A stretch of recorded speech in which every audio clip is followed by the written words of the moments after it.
Pidato Presiden Prabowo Subianto di depan Megawati Soekarno Putri. Gibran kaget, terkejut, dan pucat pasi. Gibran dicopot, Gibran dicopot, Gibran dimakzulkan, Gibran diganti.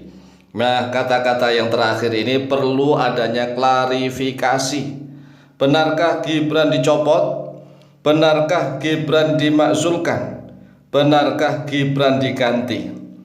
Karena sepanjang pidatonya Presiden Prabowo Subianto di dalam upacara peringatan Hari Lahir Pancasila di Gedung Pancasila Kementerian Luar Negeri di Jakarta pada hari Senin tanggal 2 Juni tahun 2025, sepanjang pidatonya itu Bapak Presiden Prabowo Subianto tidak menyebutkan nama individu personal masing-masing orang.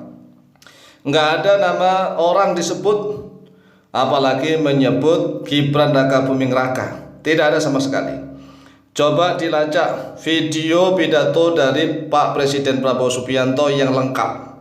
Jadi kita harus melacak video versi lengkapnya, yaitu pada upacara peringatan Hari Lahir Pancasila di Gedung Pancasila Kementerian Luar Negeri Jakarta pada hari Senin tanggal 2 Juni tahun 2025.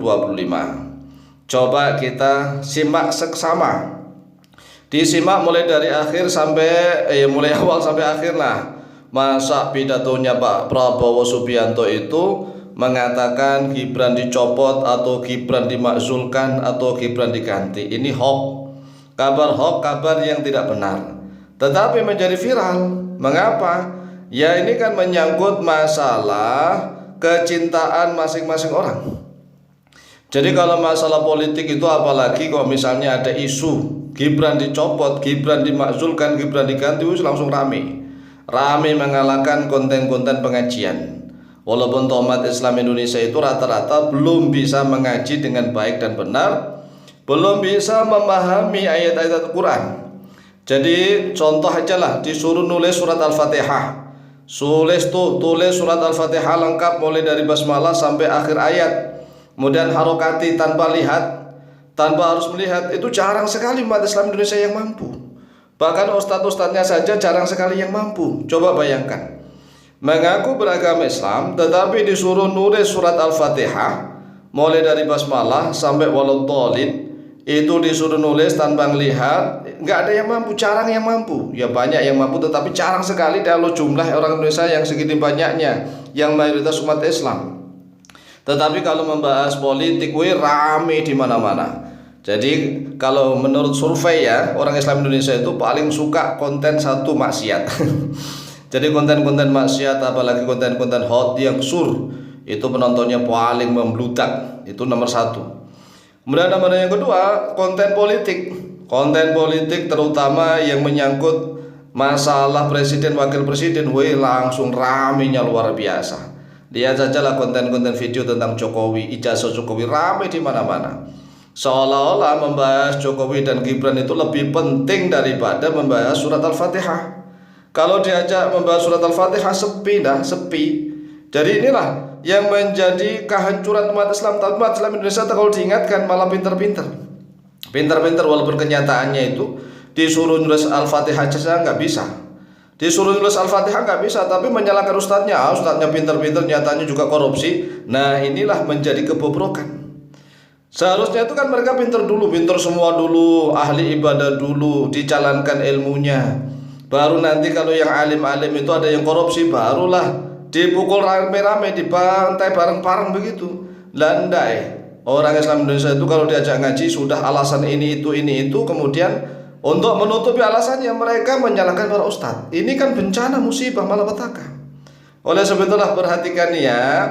Jadi Presiden Prabowo Subianto menegaskan kepada seluruh unsur pejabat untuk setia kepada negara. Sebab dia tidak segan-segan. Jadi Pak Presiden Prabowo Subianto tidak segan-segan akan menyingkirkan siapapun yang tidak setia kepada negara. Ini kalimat secara umum.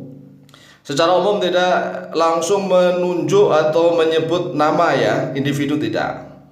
Nah, sepanjang pidatonya Pak Presiden Prabowo Subianto itu, sekali lagi, sepertinya Presiden Prabowo Subianto tidak menyebut nama individu dan juga tidak menyebut nama Gibran Rakabuming Raka. Namun kalimat tersebut nampaknya menjadi sorotan para netizen. Ini yang namanya sorotan ya, sorot digoreng-goreng begitu. Nah, inilah yang menjadikan kami itu kadang-kadang merasa sangat ya prihatin begitulah, sangat prihatin. Orang Indonesia rata-rata Muslim, rata-rata. Tapi kalau diajak ngaji, baik itu yang ekstrem kanan maupun ekstrem kiri, itu nggak mau. Yang ekstrem kanan yang teriak-teriak khilafah Islam itu para kerucuk-kerucuknya kalau diajak ngaji juga malas-malas. Nah, ekstrem kiri juga gitu. Yang menolak agama masuk ke dalam politik Indonesia ini ekstrem kiri ya, selalu alergi dengan agama, apalagi diajak ngaji juga sulit. Lawang yang ekstrem kanan saja itu sulit diajak ngaji, apalagi ekstrem kiri. Inilah yang menjadi salah satu sebab kerusakan di Indonesia. Tapi diajak ngaji itu ya sulit, makanya luar biasa. Sungguh berat para dai, para mubalik yang ikhlas lillahi ta'ala untuk mengajak seluruh umat Islam Indonesia itu pinter-pinter, berat sekali. Lebih enak menjadi mubalik, menjadi kiai ulama di luar negeri, apalagi kalau menjadi mubaliknya ulamanya itu di Brunei Darussalam. Di Brunei Darussalam itu para ulama, orang-orang yang mengajarkan Al-Quran itu nilainya paling tinggi, nilainya tertinggi. Di negara-negara Islam yang lainnya para ulama-ulama itu harganya paling mahal. Nah, kalau di Indonesia para ulama Al-Quran nggak dihargai sama sekali, sehingga orang Islam Indonesia itu nggak dimuliakan oleh Al-Quran. Karena mengapa? Karena umat Islam Indonesia tidak mau memuliakan Al-Quran. Karena janji Allah nih ya dengan Rasulullah bahwa siapapun yang mau memuliakan Al-Quran maka dia akan dimuliakan oleh Al-Quran, dan siapapun yang merendahkan Al-Quran maka dia akan direndahkan oleh Al-Quran. Ya, ingat masalah kasus Ahok ya. Itu kan sebenarnya Allah sudah mengingatkan agar umat Islam itu rajin mempelajari Al-Quran. Tetapi umat Islam karena malas-malas belajar Al-Quran, akhirnya Ahok dihantam, didesak dan seterusnya, hingga Ahok terjerat menjadi narapidana ya dengan tuduhan penistaan agama. Masya Allah, ini karena umat Islam terlalu banyak yang bodoh.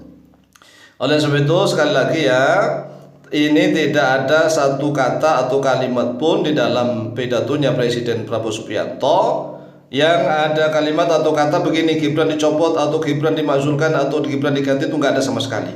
Oleh sebab itulah nggak usah rame-rame, mari kita fokus untuk memperdalam isi Al-Quranul Karim agar Indonesia menjadi bangsa yang hebat, yang kuat, yang disegani oleh seluruh dunia. Demikian, semoga manfaat. Wallahu ta'ala.